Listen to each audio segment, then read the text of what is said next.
Pop the champagne. We're finishing off. And then it's only the secret ending and then we're done. Can you imagine? I can't imagine.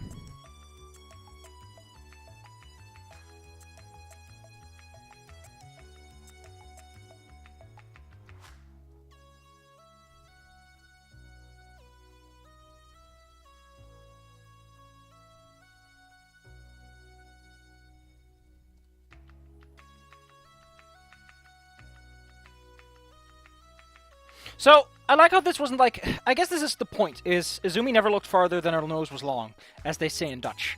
The whole point is that Izumi never really considered the possibility of, like, saving half a world, essentially.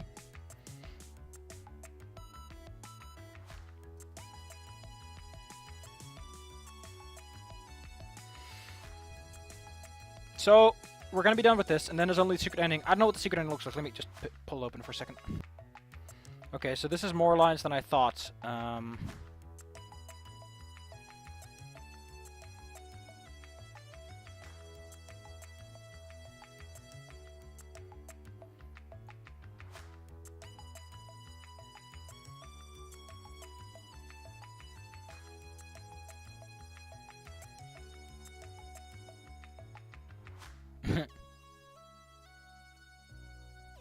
So, I get the feeling that Izumi, in the other timelines, what she sees is... Izumi sees a timeline in which she needs to help the world, and that's what she gives you. She gives you a tool that makes it possible to time travel more freely. Maybe it's a desync device, like she found a way to desync so that you can just time travel as you see fit. Like, that's a possibility. Is that at that point she has it, and she's like, I never wanted to use this for some reason. Like... the best thing you could write about this game, that you could write like as a supplementary, would be something about Izumi that really explores her character a bit more, or what she's giving you, or something. Because she's kind of like, if you can't write about the PC, what can you do with Reza?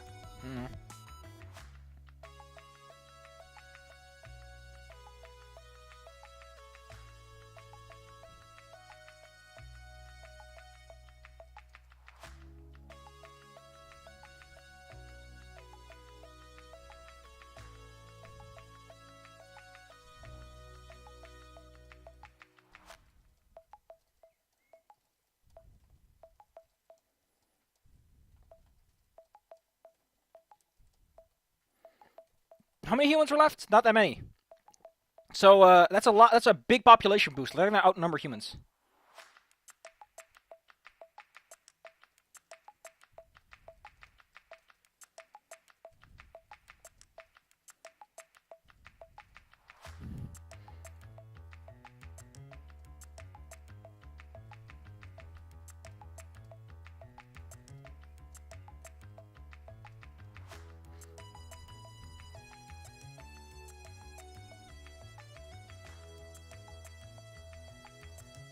So yeah, I don't like that the final ending is like this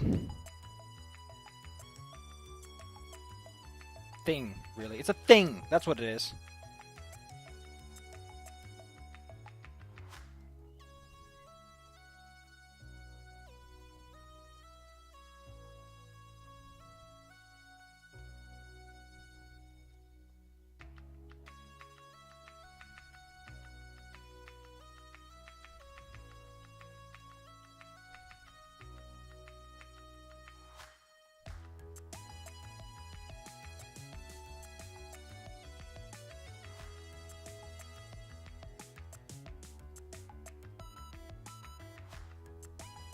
So, I think that what she's trying to say is wouldn't... Okay, oh, you and... Oh, God, I read that sentence wrong.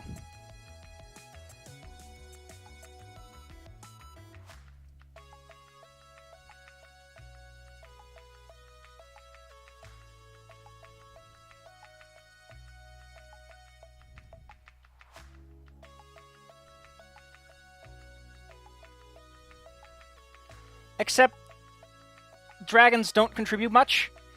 Like, think about this for a minute.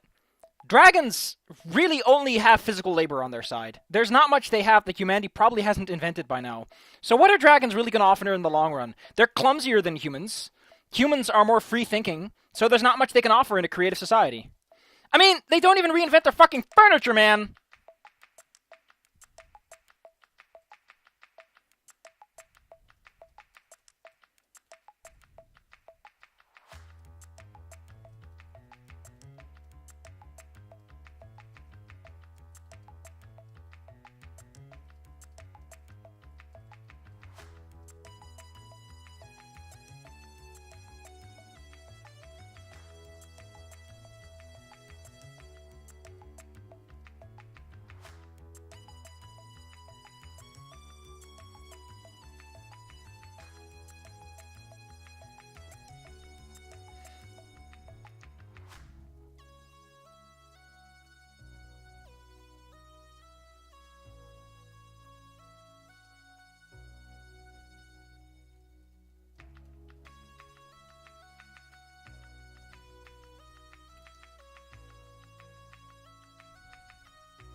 I mean, fair point. Like, the fact that she wanted to save one and kind of said fuck humanity after that point. Like, it's entirely plausible that there's an ending where Dragon kind of saved, humanity is sort of okay, and Izumi just cracks the portal going, you know what, fuck you.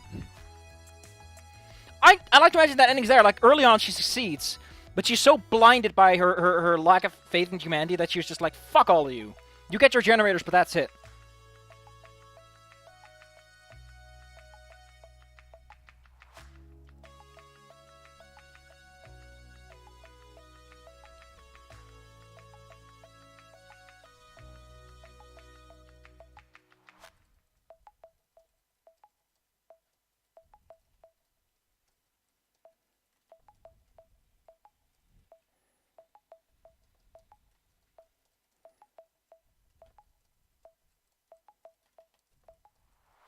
I'm surprised that Izumi isn't more sassy about this.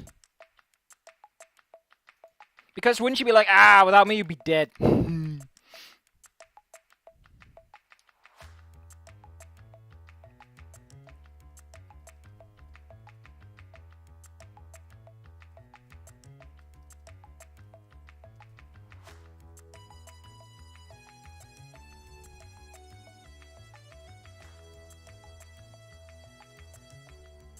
I'm surprised Izumi just wants to die, instead of just being like, eh. I guess she mentions this as memories, I guess.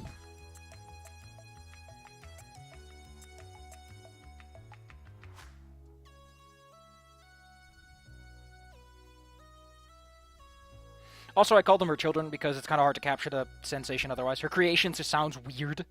What are they, homunculi?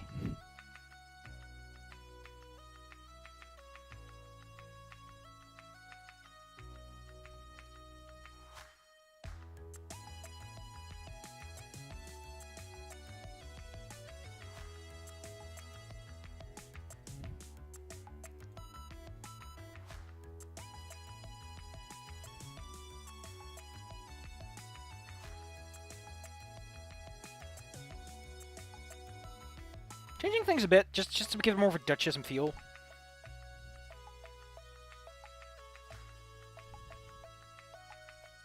I forgot, there's some big chunky lines in here. Jesus, I forgot. Ugh.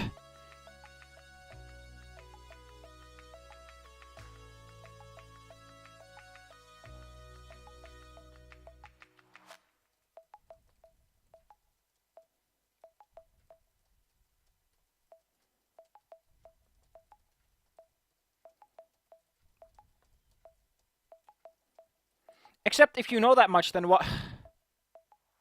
I think the reason this ending exists is they kind of want the player to be like, hey, player, you're not going to save both worlds. Stop, please. Stop, blocks.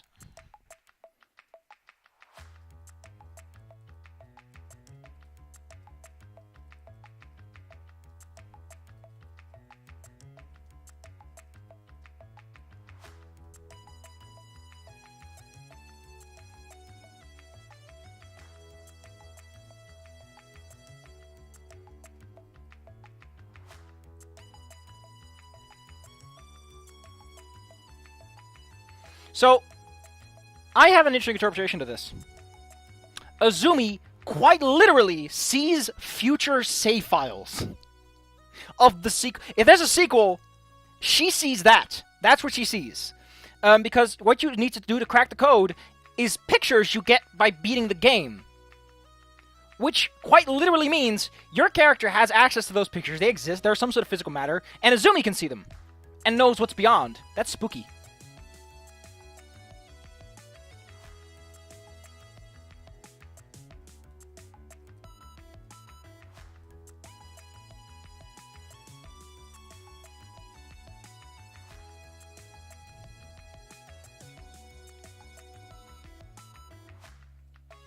I'm going to replace this with, I already did that, because you already did technically take in her place. So I kind of tweaked that line because that's a really weird thing not to mention. And then I'm going to then it's going to tweak into that, like, no, that's not what I mean. Unless this is actually, that wouldn't make sense in any way, because this is implied to be like the final after that.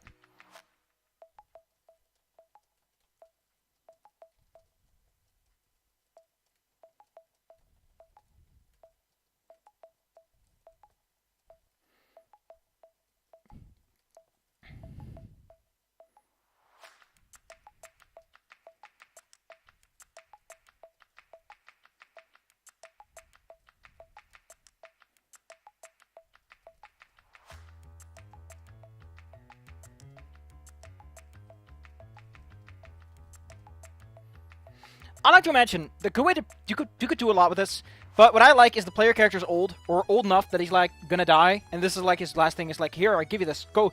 Like, you could easily just make the sequel have that immediate jump into the situation, like immediately just start off. I don't know. Beh.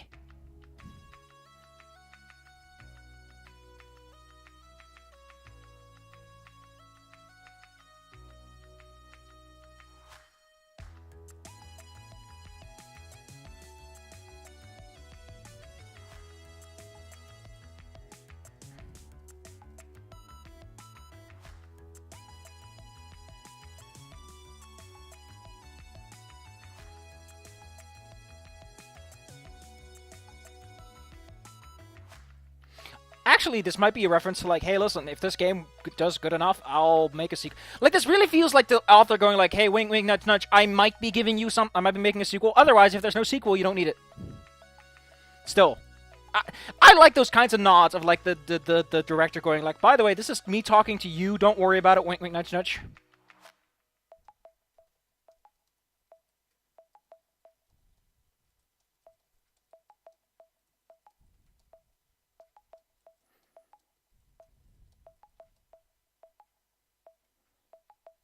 Sad, because that's technically the line from the secret.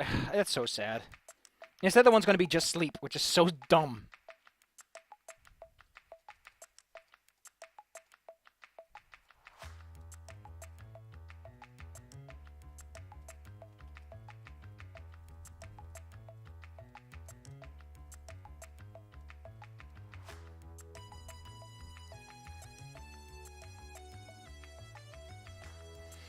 Didn't you catch on to her joking in the flashback?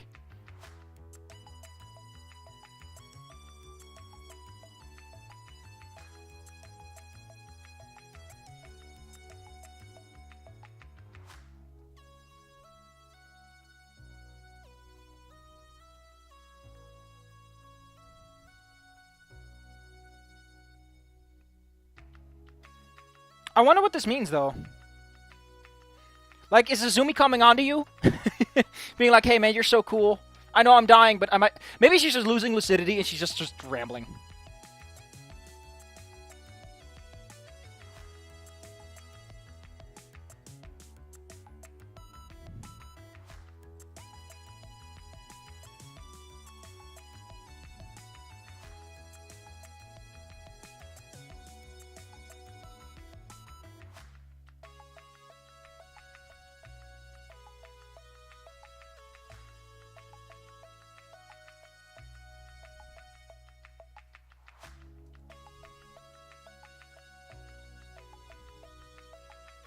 I don't know why this is here. This is such a weird thing.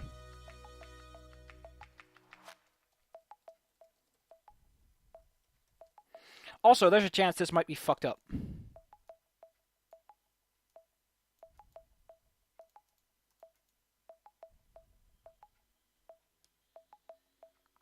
Yeah, I think, like, that's the only thing that changes, is you get this fucking... Like, what? What does it all mean? I like to imagine that you're more serious here. That's the whole point. And why is this all the way in the ending? Why did he take so long to work on that?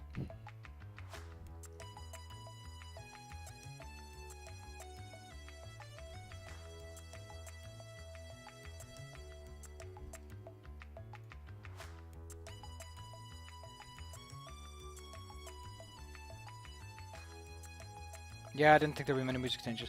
I remember the earlier on. I really like the earlier on more because when there's more technical stuff to talk about, there's just something about it that's a bit more fun to talk about, you know?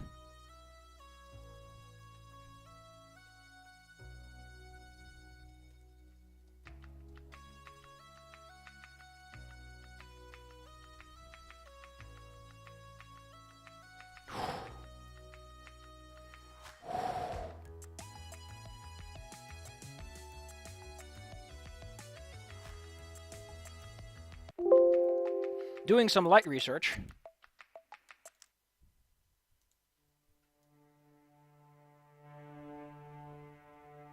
This was also planned to be played.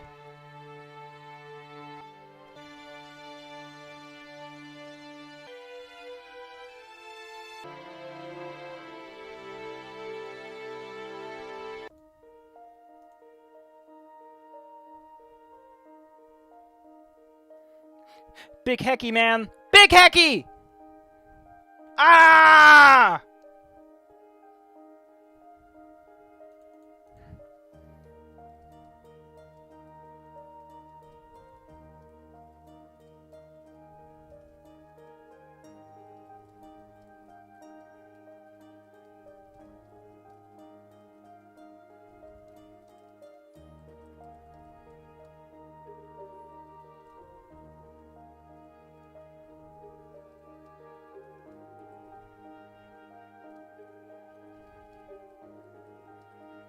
Kind of weird that he's like, and humanity. What?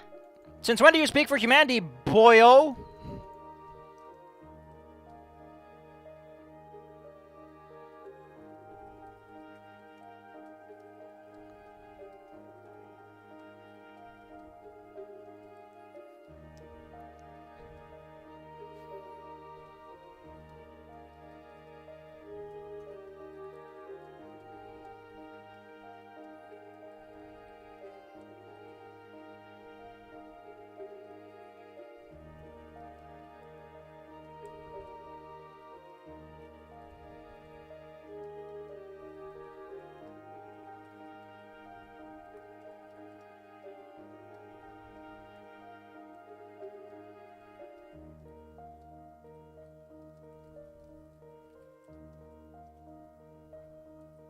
So this is a typical situation where, like, you can see a person who's programming not fully understanding the programming they're working with. Oh my god, this fucking blows. These are such... Which one do I translate? What? Oh no!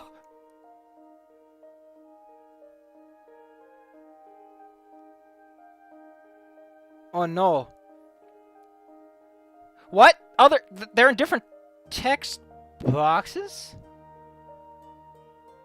Well, alright. Oh, I think I get it. I think they're on slightly different layers, like to give the text some depth. Let me look it up. Yeah, I know what the fuck's going on here. We'll just copy-paste the text and pretend that it's all okay now. I seriously don't know what this means. I do not understand.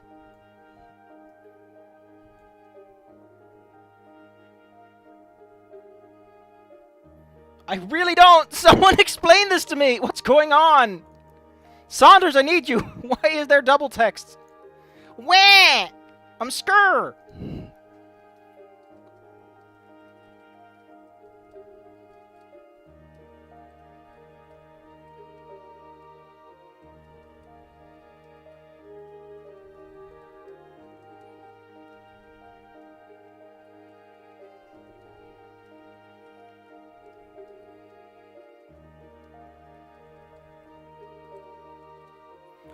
What a shit short, like, thing, when you really think about it.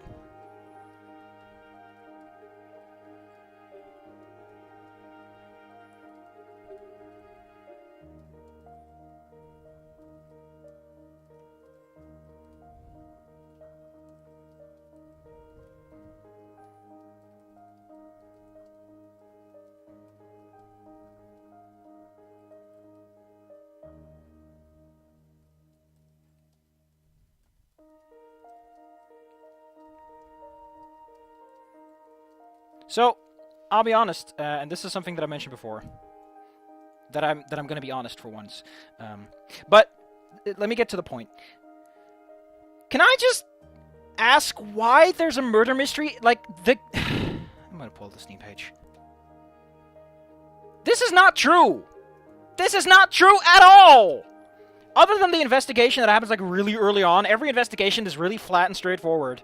There's no major secrets to discover. You discover people's secrets, but the city has no secrets. The city itself is just there. I mean, sure, there's the time travel stuff and all, but none of this is true. None of this really happens. Your time management is extremely straightforward once you know what you're doing. That's not true either. That's might be true in some weird ways, but not really. Like, goddamn. Like, sure, yes, you get to kill people, but I don't know. It's just... This is cute. That's cute. But, yeah, it's... I don't know, man. I don't know. I'm just sad that this is over. I'm sad that I'm about to close the chapter and we're gonna do the fucking secret ending. I'm gonna be super pissed because it's dumb.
I mean, the problem with this ending that's really, really fucking dumb is, at this point, you don't really care?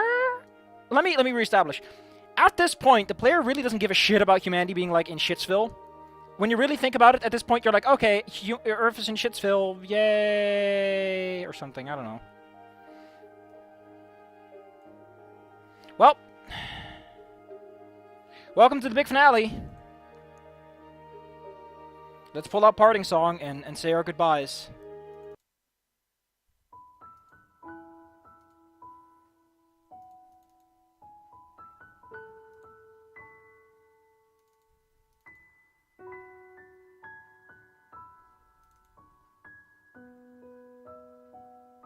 That's a good picture, though. Them trees, man.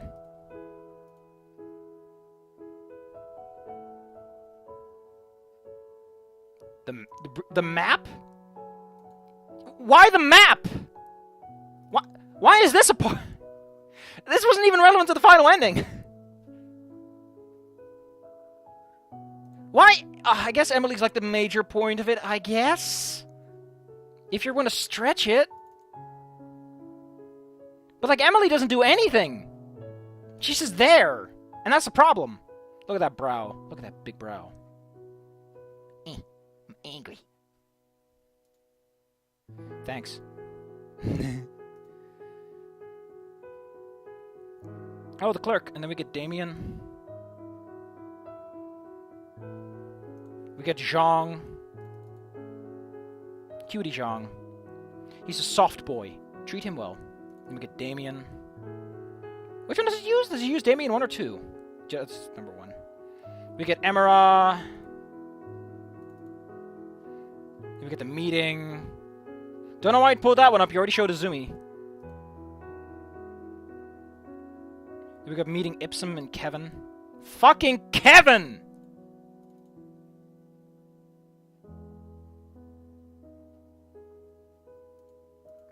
So, the guy that wants me to make Ophinia's date replace Kevin, which would actually be a much more refined date, because there would be less, like, just reading.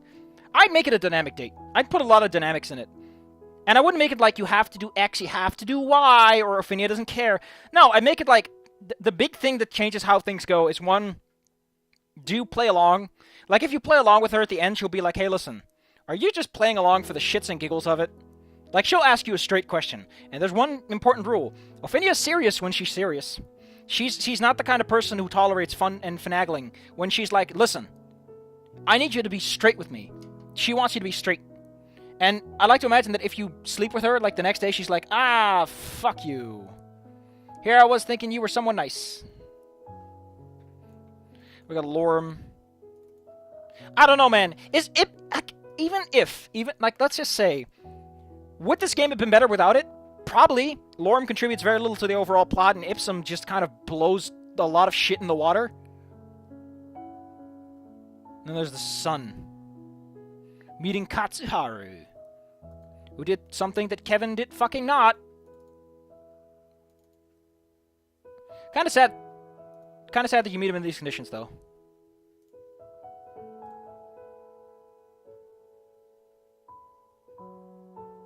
Vara and... Oh my god, this is all over the place. Oh yeah! I forgot. You meet Vara in like the first chapter, right? Like she just shows up.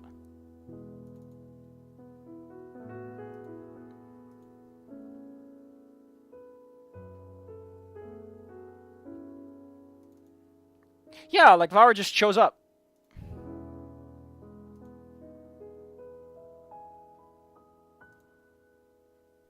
And there's Seb, who for some reason stands at a 60-degree angle to the door. God knows why he is doing that. And there's these guys. This is a nice shot. Like it really, like I really felt there was gonna be more with like there's a dragon escorting you, and they sort of talk about the world. Like there's a large chunk missing, and that's having a day one where you just get to know the world. Like there's a day that doesn't matter where you just get to know the world, and you can skip that day every single time afterwards. CG Anna, CG Bryce, meeting Lorm, who looks like a fuck. Can I just say he looks like a fucking gremlin? He looks like a gremlin in this shot. Like, I'm a gremlin. Also, his eyes look funky. But he looks like a gremlin in this shot. I don't know why. He just looks like a little gremlin. Ugh. What would Phineas thing have been? Like, at the end we get this. Her item would have been a bag or gloves or her box. One of those things. I like to, if I ever get the art assets necessary, because that's one of the major hiccups right now, is I don't have the art assets. To make the date work, hey there, Delilah, if you happen to be open, send a comment. I can verify Corridon is on this, because he wants it.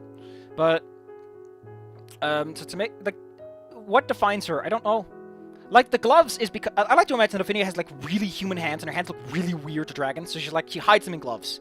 She wears a box because she has a weird, like, mohawk do, and a lot of people are like, what the frick is that? It's, like, similar to Kevin, but it's, like, only on her head. That's because, in case you know her design, she has a little tuft on her head. She's also ambidextrous, but is left-handed for the most part. Which also, she's so out of place. And she has a big bag with, like, random garbage in it. Full of props, specifically. A lot of props. For some reason, they show this god-awful picture. I don't care how good it looks. He looks way too big here, and he looks way too small here. He looks just kind of funky, off balance. Also, this one is I'm glad they replaced that one. Or got rid of it. Like, this one's so... Look at how much cuter this one is! It's so cute. Then we get this really awkward shot of Anna standing very strangely in the hallway. Also having... Oh, I never knew that. If I'd known that, I would have known that her feet are freaking huge.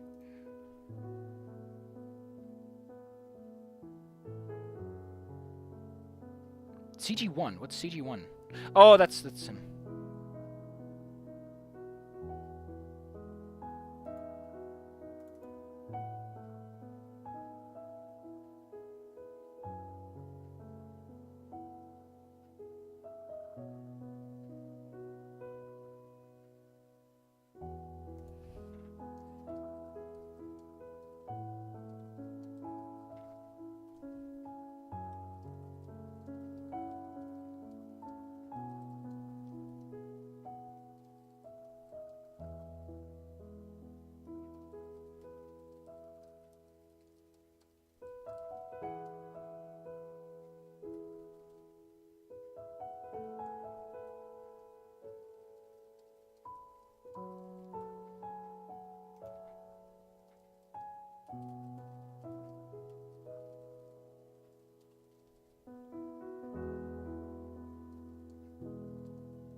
Good night, sweet prince.